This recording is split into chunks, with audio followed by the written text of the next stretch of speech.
Okay, so when we last left off talking about painting in the 17th and 18th century in Latin America, we talked about this extraordinarily unique painting tradition, a whole series of iconography that didn't exist anywhere else. We have these mountain forms for these images of the Madonna, to the point where she actually takes on the shape of the hill of Potosi, this incredibly rich silver mine, and she kind of fuses with the tradition of Pachamama.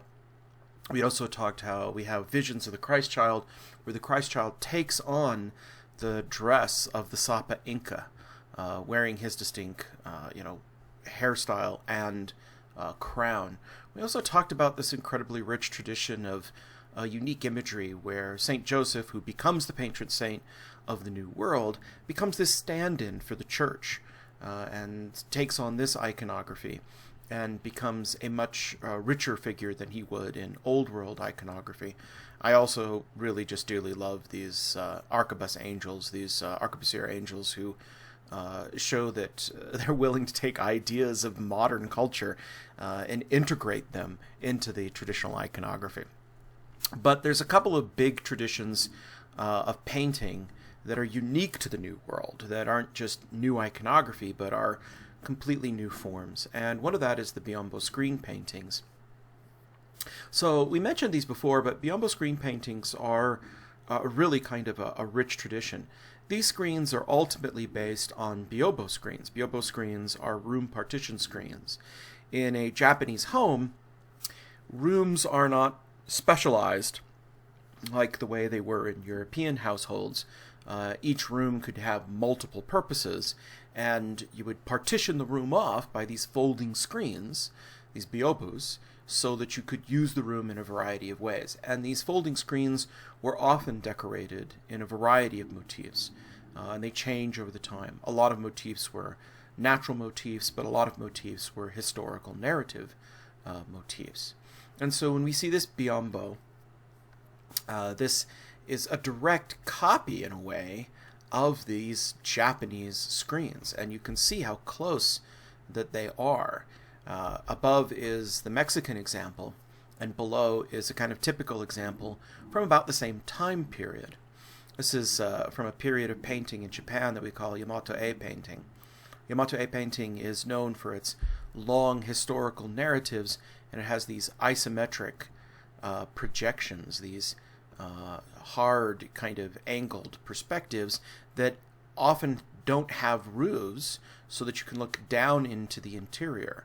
And then you have lush greenery interspaced with clouds, and all of this is painted on gold leaf.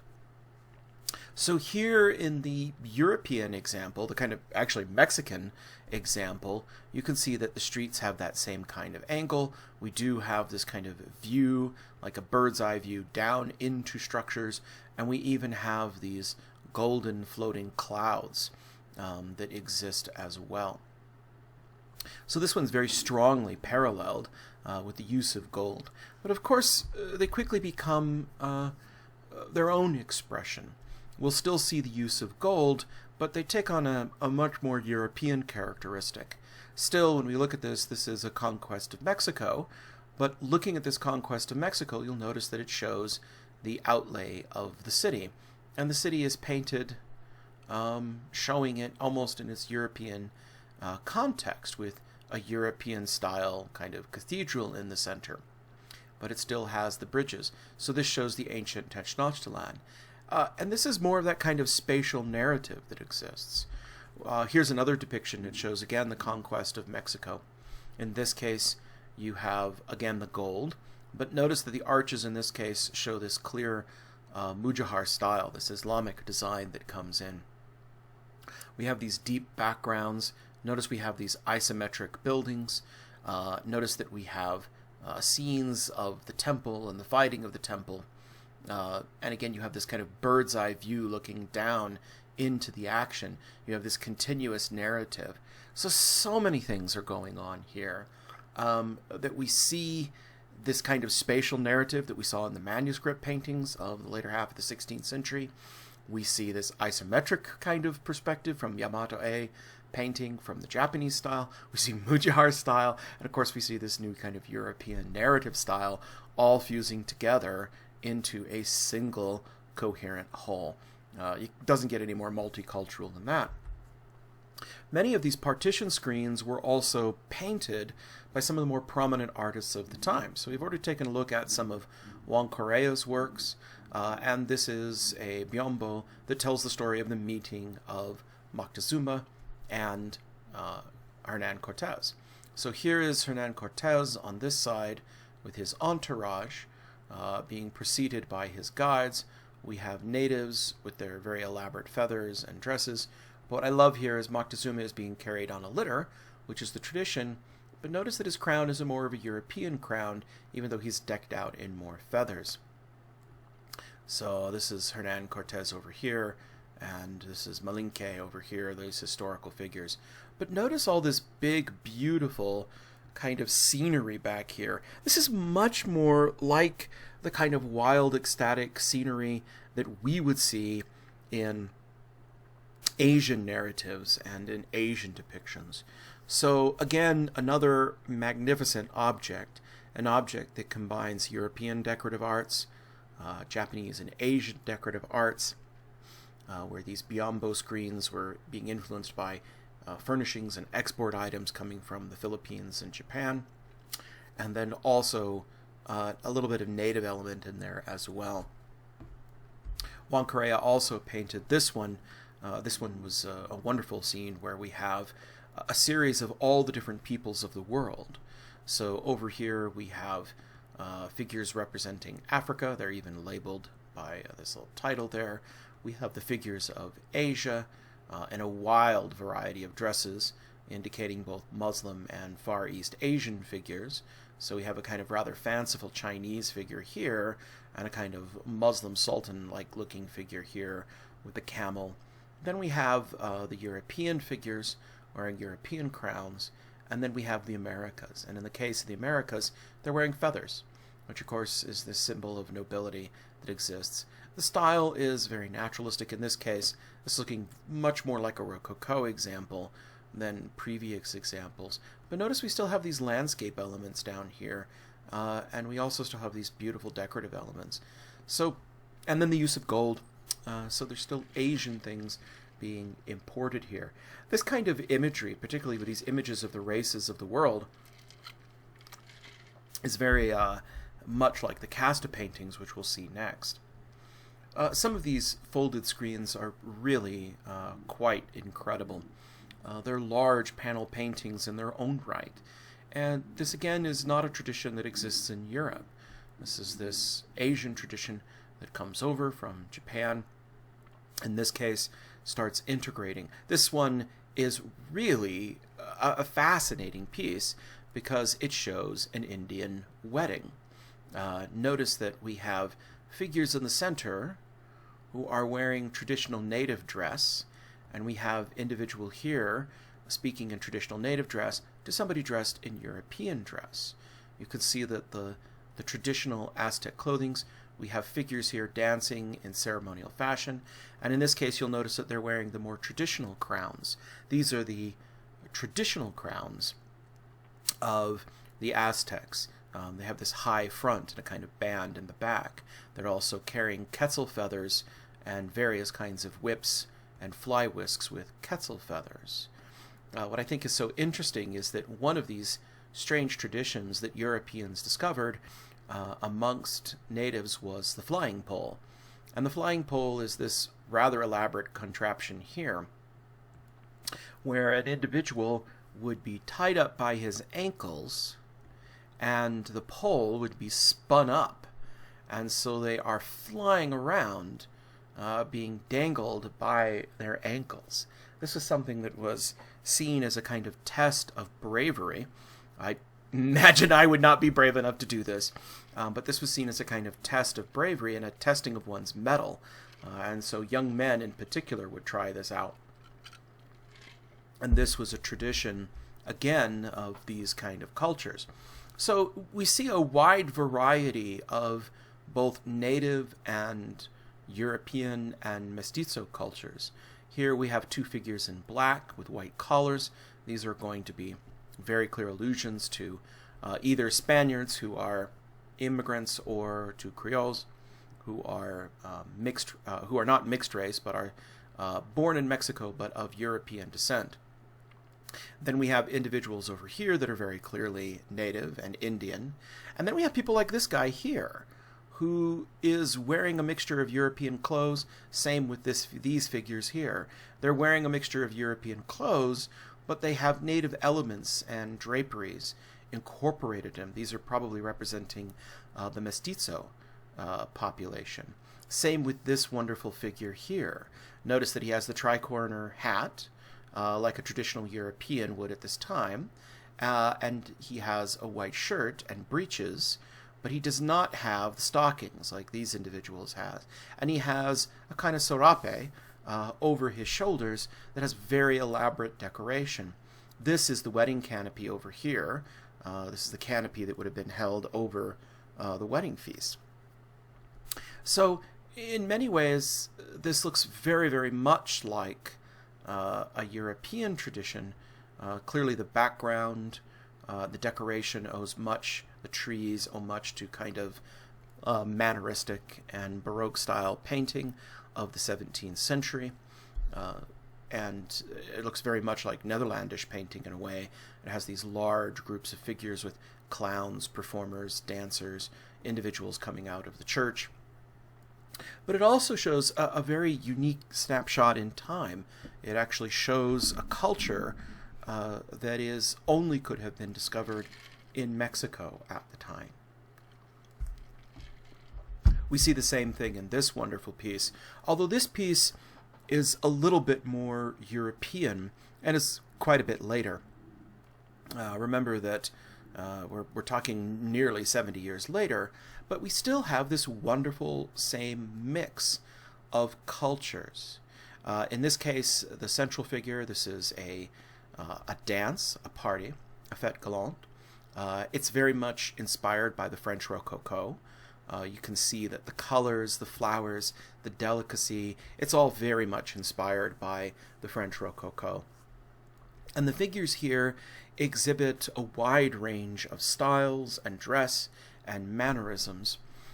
This individual here, by his dress, is very height of fashion and is clearly being inspired by French paintings, which are coming over.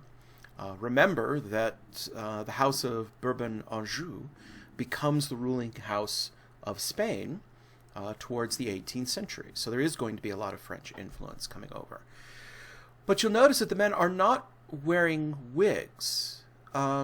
This isn't a wig here. This individual here is wearing a wig, but they're actually wearing headbands or headscarves. That's a native custom.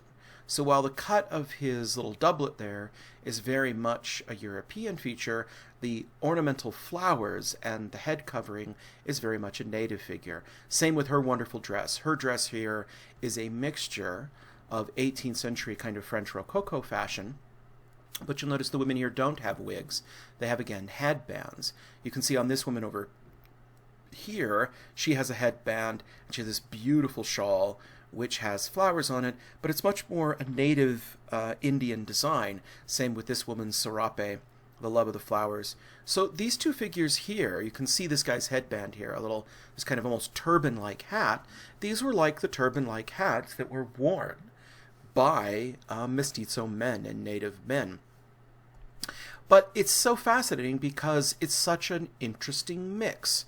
This character here is almost exclusively European in every way. The gun, the long waistcoat, the coat, the tricorner hat, the powdered wig. He is very much a European and probably represents someone who is a Creole. A Creole is a person who is European in descendants, but he is completely born in the New World. So his ancestry is all European, but he grew up in the New World and very much, prizes his European heritage. The same with this woman here, who is playing at this probably harpsichord. Although I'm not an expert on instruments, so I don't know for sure. But her dress is very European. And then you have characters who are halfway in between, such as the figure playing here. He has a very European coat, but he has the head, kind of turban. This man playing here, this individual here, the man dancing, the man over here who has his turban very kind of rakishly pushed forward on his face. He hangs out with this woman who has a dress that looks very European, but she has this kind of interesting shawl. This man who lays back and smokes a pipe also looks mestizo. So we have figures who are very clearly more mestizo, that is, more mixed, and we have people who are very definitely more European, and every kind of shade in between. This is like I tell people that we talk about America and we talk about our pride in America being the mixing pot.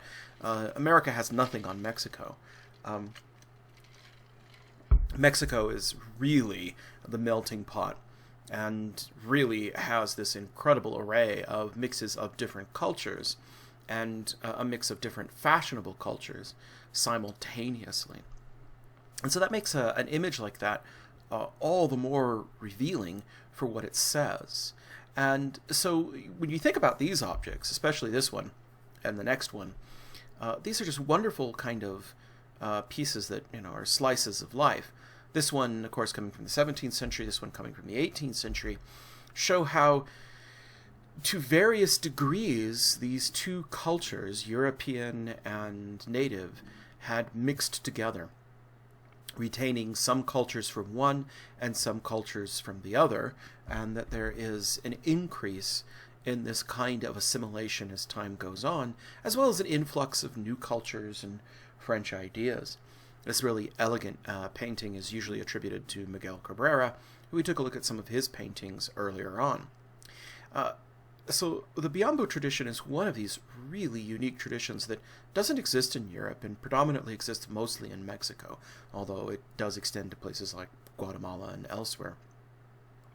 And that brings us to the next really remarkable tradition of painting in the New World in the 18th century, and that is the casta paintings. So casta means, it specifically refers to race, to individuals, and to status. And here's where we get into the very, very complex world of race and the very complex society that exists, particularly in Mexico, but also in Peru and elsewhere. These paintings were very, very popular in the 18th century at this time. And the paintings are kind of taxonomic in a bizarre way and ethnographic. They were a very popular kind of series of paintings. A casta painting is a painting that specifically talks about the mixes of the races and how they mix together to produce new categories. And it seems really bizarre to us, but they were very, very sensitive about race, and they wanted very much to document the distinctions between races, and they gave names to every possible mix that you could imagine. And sometimes these names are just, there's no way to get around it, horribly racist and stereotypical, but there's also a very strange story being told by these paintings. So there's an endless series of possible mixes. Creoles are people who are citizens in the New World, but they are citizens who were born to Spanish parents who immigrated to the New World. And this is particularly to distinguish them from peninsulares. Peninsulares are people who grew up on the Iberian Peninsula, who are immigrants. And this is actually a very powerful and a very small segment of the society, relatively speaking. The history of Mexico and the New World and Latin America is actually quite different than North America. North America is predominantly colonized by families and by farmers, by people who came here to occupy the land, and so they brought their families with them. But the initial people who came to the New World in places like Mexico and Peru were not farmers. They tended to be soldiers, mercenaries, businessmen, people who were there to set up plantations. So a lot of them were single men, and a lot of them were not single men, but their families did not come with them. And people being people, and life finding ways, and all of that, they naturally sought companionship with the natives. And so you had a whole series of classes and races that emerged from this. And the closer you were to European stock, in theory, the higher your status was. Now, eventually, this changes. By the time this is in the 16th into the early 17th century, but by the time we hit the 17th and 18th century, there's a lot of immigrants who are coming with their whole families, and there are also whole generations of people who grew up in this world. So you have a very, very fascinating dynamic. By far, the single biggest group is the mestizo or the mestiza. These are mixed. Literally, that's what it means. And this is a person of mixed descent, usually a Spanish mother and a Spanish father and a native mother. And that's what this picture here is depicting. Here you see a person wearing a tricorner hat. Notice he has a wig. Notice he has a very European outfit with splayed frills and lace cuffs. It's interesting that his face turns away. It's kind of interesting little wrinkle there and detail in that picture. But the woman here, notice she is fabulously decked out. She has this kind of serape, this traditional shawl worn by native women. She has very clearly more olive-toned skin. But notice she's wearing pearls. And notice also she's standing in front of a stall with very, very rich native patterned, textiles. And she's holding by the hand the child who is the union of this offspring. And if you didn't get what was going on here, you'll notice that it says of Spaniard and Indian mestiza right there. And so from Spaniard and Indian woman comes the India as being, an Indian woman, which was the term that they used. Notice that the girl is actually eating what appears to be a piece of pineapple and fruit. We also have other things. She has this beautiful lace shawl and a beautiful necklace. These are not low-status people. These are high-status people by their dress and by all of their other indications. Now, that's a very curious thing, and this kind of shows off the dynamic of this era, that you have a large population of mestizos. Mestizos are, in fact, the dominant population. They are by far the largest chunk of the population. And these are the people who are the descendants of Aztecs and Mixtecs and the original conquistadors. But then beginning in the 17th and 18th century, you have more and more Europeans coming in, and these Europeans are coming with their wives and their children. And because they're coming in as whole family units, there's less incentive to mix. And so therefore, they are going to be a little bit more aloof. And, just because we live in a world of sneetches on beaches, if you're familiar with the reference from the Dr. Seuss story, these individuals are going to keep themselves separate. Their European heritage is going to give them a kind of status. The other one that's very important, because we are living in the period of the transatlantic slave trade, is the mulatto. A mulatto is a person who is born of European and African descent. Africans, Mexico and Latin America is very much part of the African diaspora. And so we have large numbers, millions of slaves being moved in to man these plantations. One of the unfortunate aspects of the natives being declared full citizens under the new laws in 1542 was that it meant you couldn't enslave citizens, and you couldn't enslave Indians, or at least not to the degree, unless they were like revolting or criminals or prisoners of that kind, and they were doing forced labor. So that means you had to import new labor, and that labor was slave labor coming from West Africa. Well, people will continue to be people, and so they will mix, and so those mixes happen. And so when you see these paintings of races, they give a very complex picture of what life was like in that society. We see them in every possible combination. Usually when you see a casta painting, it's not going to be a single painting. It's going to be a series of paintings. It's either going to be a painting like this with a large block of figures all laid out, all laid out in a kind of grid showing every possible combination. And they're almost always labeled. So here you can see Español con India, so that's mestizo, so that is Spanish and Indian. Then we have an Indian and a Spanish woman. So it's interesting that there's a distinction even between the offspring of a Spanish father and an Indian mother, and a mestizo father and a Spanish woman. And so here we have, in this case, a castizo. So a castizo is a mixture between a Spanish woman and a mestizo father. That's very interesting that mestizos could marry into Spanish, European families. Here you have a castizo marrying into a Spanish family.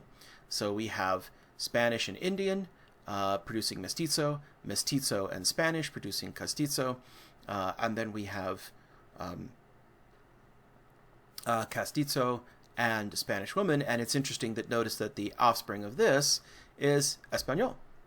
That is that this is going to be a person who is light enough that they are now going to be regarded as Spanish.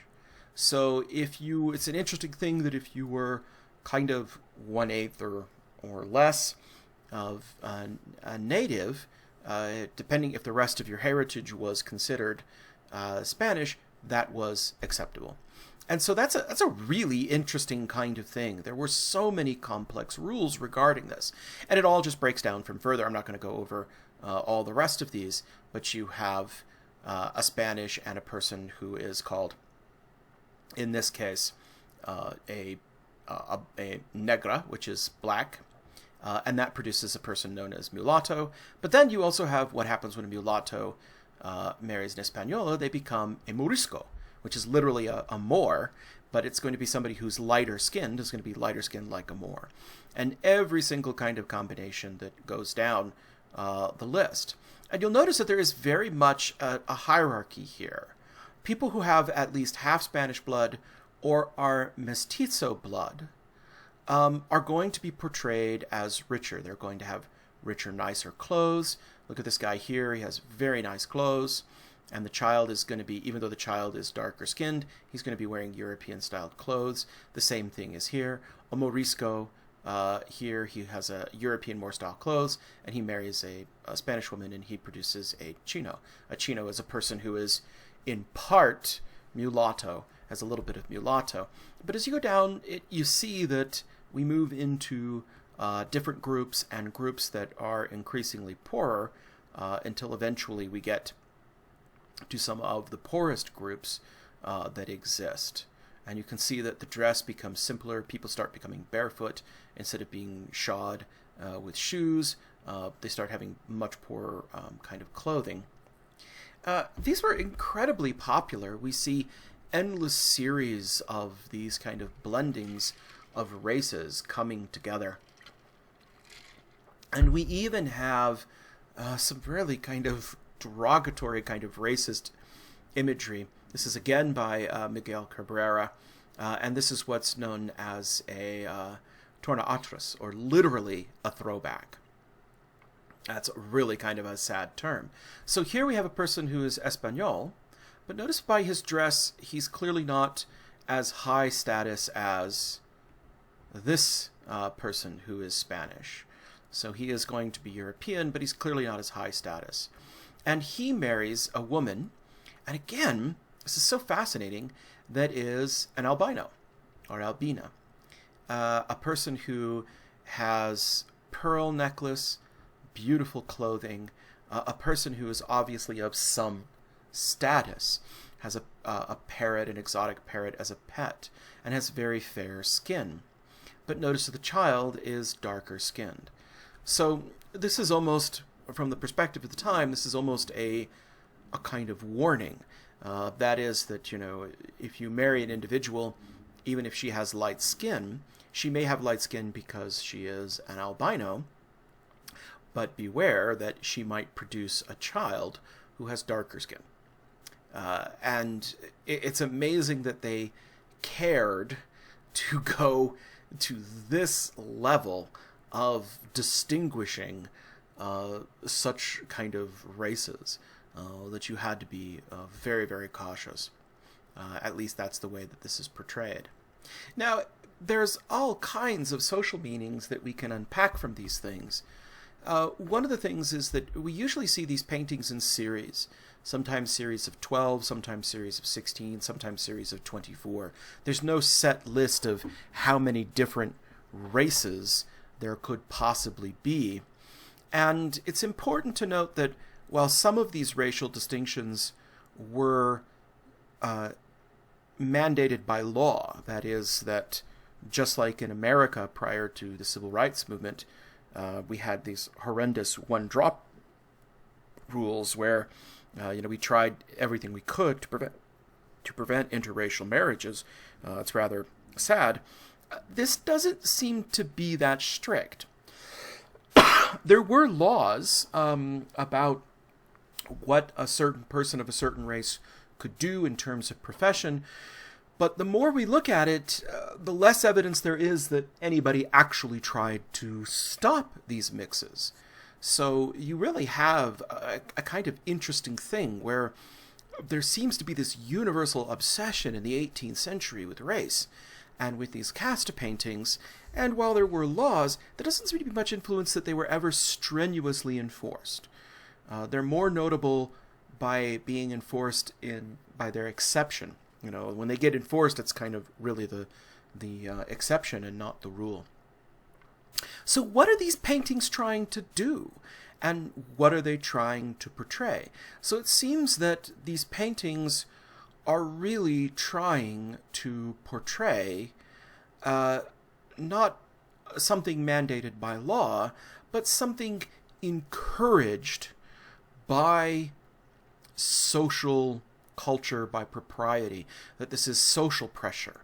And there is a kind of strain to these paintings that, again, as I mentioned, European mixes or mixes with mestizos are always seen as higher class. Individuals are dressed a little bit more nicely, they have more European fashions, and people who are just on the lower scale, who are mixes between pure Indians or etc., are generally seen as poorer. There also is a kind of satire or editorializing going on in a lot of these pictures.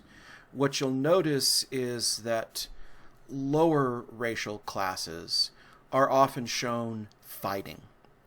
So in this case, this is a mulatta child, and here is the inscription here that says, from a Spaniard and a Negro woman produces a mulatta. And you can see that the Spanish man is shown with a nice tri-corner hat, and he's wearing a very nice waistcoat, but he's being beaten by his wife, and he's defending his wife, and the child is in a state of fear.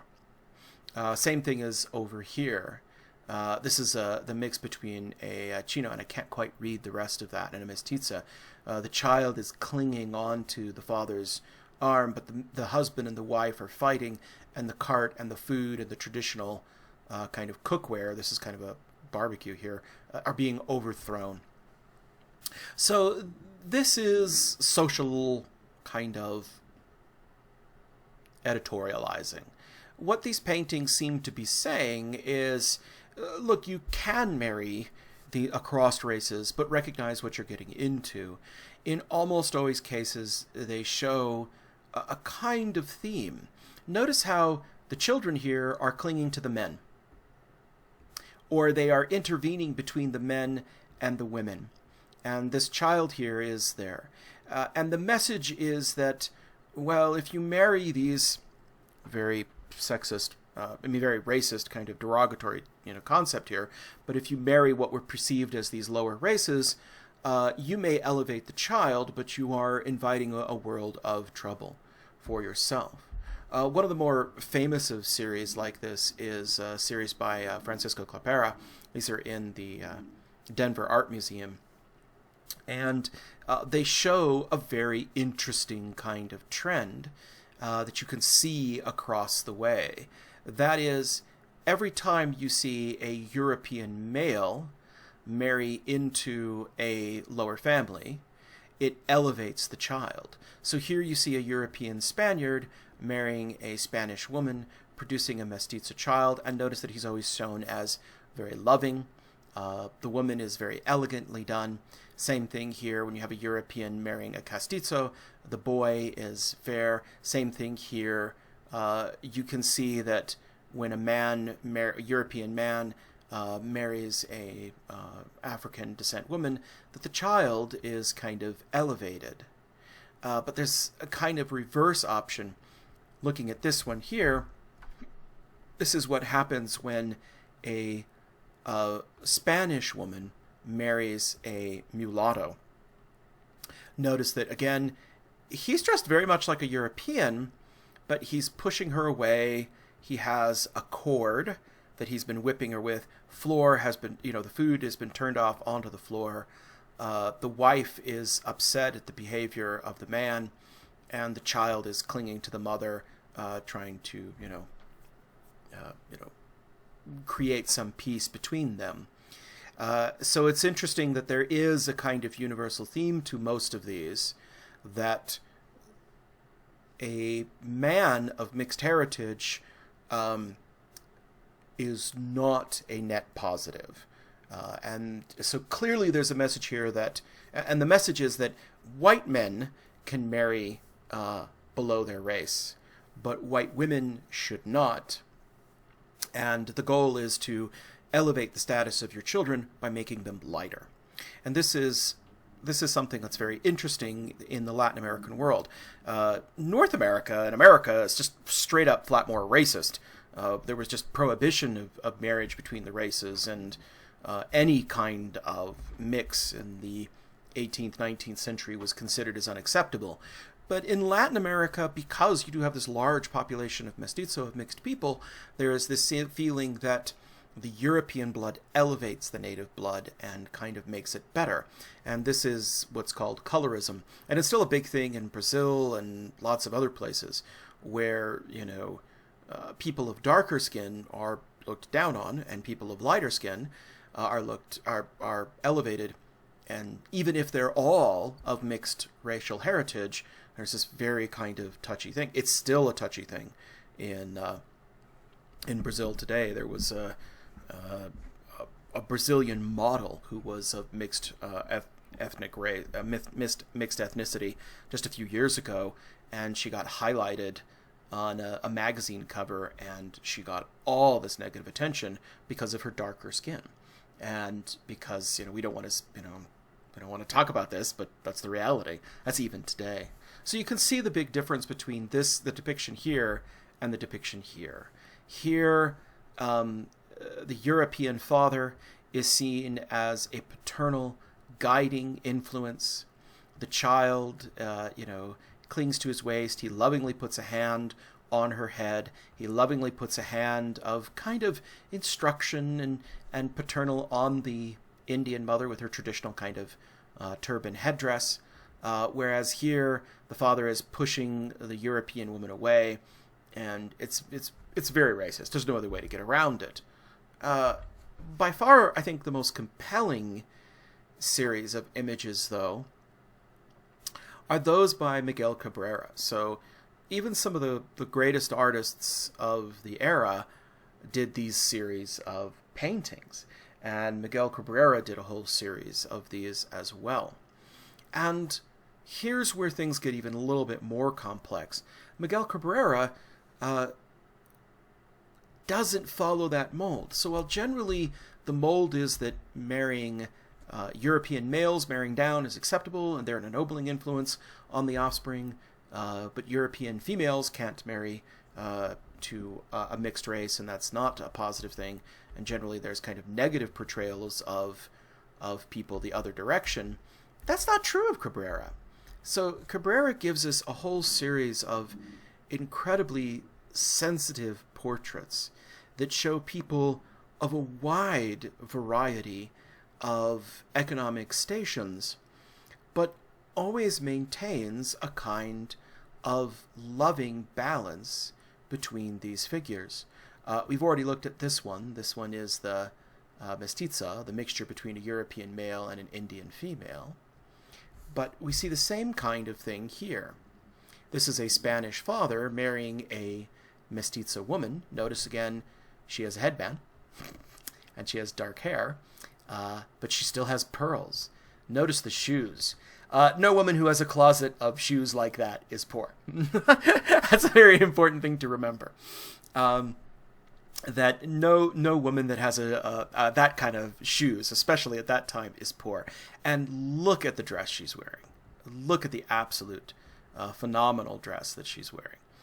Now, this may be indicating that they're shoe merchants, but still, the dress is the frills. All of this indicates that she's very, very clearly Indian by her headgear and her skin color, but she's also very, very wealthy.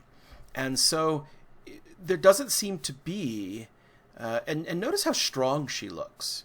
Notice how commanding the position of her hand is, all of the wealthy goods, the foods, the plantains. These are native foods that they're eating, but they're not considered low foods. Look at this girl in her fabulous dress. I love this girl. She even has a beauty spot. It's so cute. And she just looks amazing. And so there's something going on here. There's something going on here that a mestiza woman is shown as so high class. But it doesn't end there. This is a mixture of a Spanish father and a mulatta woman, and this produces what's known as a morisca. That is a what would be Moorish, but is a lighter-skinned individual. In this case, these people, by their dress and their hats, are obviously lower class, but notice again wonderful details. This woman, even though she is a mulatta, she has a kind of native capelet. She has a patterned dress. So she's certainly not in the wealth status or the income bracket that these people are, but they are not in a devastated low income bracket. You can also notice this. There's also the inclusion of native foods, like the avocado. So there is this sense of dignity. Notice here that the father is seen as loving. We also see interesting kind of mixtures that break the rules elsewhere when we get to later examples. This one is a mestizo, so this is a half Spaniard, half Indian individual, and you can tell by his tattered clothes and his cloak and the fact that he is obviously some kind of vegetable merchant, that he is very, very poor, and he has married a native Indian woman. Notice that she has a native Indian dress, and the offspring from this is called a coyote, which is really a kind of derogatory term. This is, coyotes are dangerous predators, and so this is an indication that this is a kind of downgrading. But notice the man and the woman. Notice again, there is a kind of equality here between them. Unlike going back to, oops, I jumped to the wrong one. Unlike Clapera's paintings that satirizes his figures and makes them look kind of ridiculous and satirizes the notion of race, even though these people are poor, there's nothing here that satirizes them. They look loving and equal. And then you get this one, which is really astonishing. So this is a mixture between an Indian woman and a person who is of mixed race. He's one of these lower levels down that is called Dicino. So he is a mix between European and mulatto stock, and I think it's actually European and Morisco stock. And you can see that he is quite dark skinned, but look at the spread. He has a three-cornered hat, it's a fabulous waistcoat, beautiful cuffs. Look at this incredible spread of porcelain and other objects. Look at her native dress. Notice that she wears a necklace of turquoise and coral. So while these are native jewels, these aren't as high-end as pearls, they're still very kind of higher status. And so, and the offspring here is a loba, which is literally a wolf, which is, again, a derogatory term. But notice that he is seen as a kind of high-status figure. So there's a kind of very complex message here, a kind of relative message going on, where even individuals of mixed race can be seen to be ennobled. And while you see some that degrade the figure in a way, others are seen as ennobling. And this one is particularly striking because he is much darker skinned than she is, but she looks up to him. He places a hand out there. He seems very ennobling and wonderful. I love her dress. All of this kind of native, beautiful textiles that records. So imagine the world of Mexico at this time.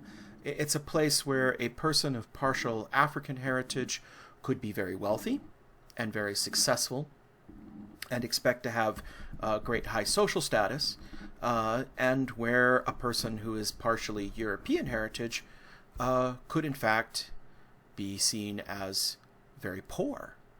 And this individual, even though he is half European, is certainly not seen in the same category as this individual here. It's really a remarkable era.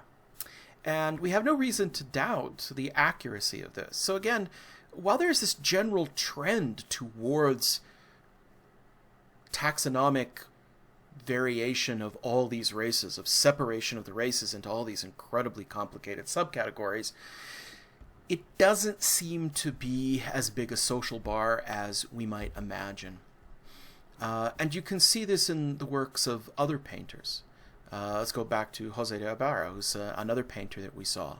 Here we have a Spaniard. Again, the Spaniard, by his broad hat and his cloak, is indicating he is not at the highest level of being a Spaniard.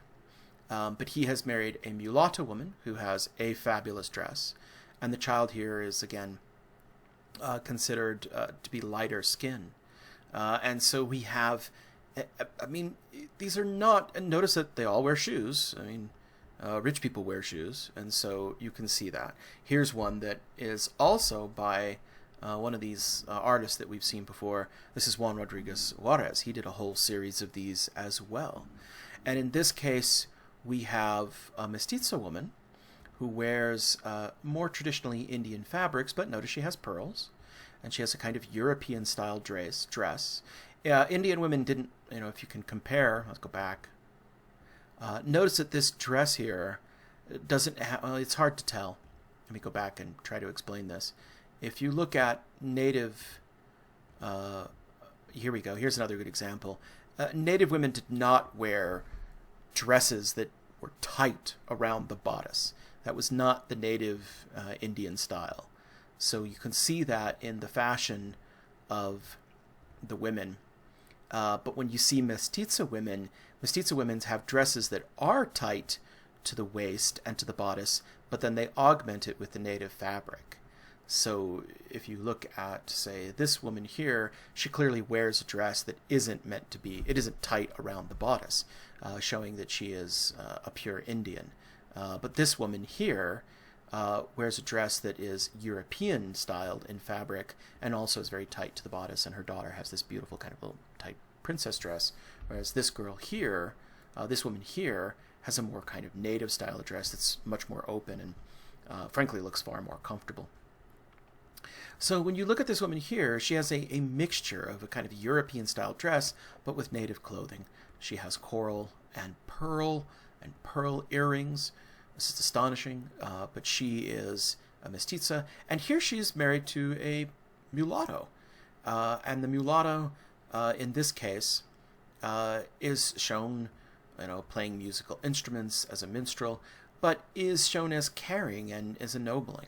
So while there's a general trend to satirize some of these races, in many cases, there was just kind of a universal recognition of the complexity of the makeup of ethnicities in modern Mexico. I feel like I've just been rambling and stumbling through this, but this is a very, very important topic, and the casta paintings are so revealing because it shows a dynamic society that, quite frankly, could not have existed in 18th century America, except on the frontier. In the frontier, there was a lot more racial mixing going on the frontier of America than there was anywhere else. But in Mexico, this is stuff that's happening in the urban environments on a daily basis. And so these casta paintings with their loving details, these beautiful dresses and fabrics and coral beads and pearls, show it's not nearly as cut and dry as we would have thought it would have been. It's not nearly as cut and dry as even the laws at the time would lead us to believe. And so, in a way, the casta paintings are terribly racist and terribly stereotypical, but in other ways, they reveal this incredibly complex society.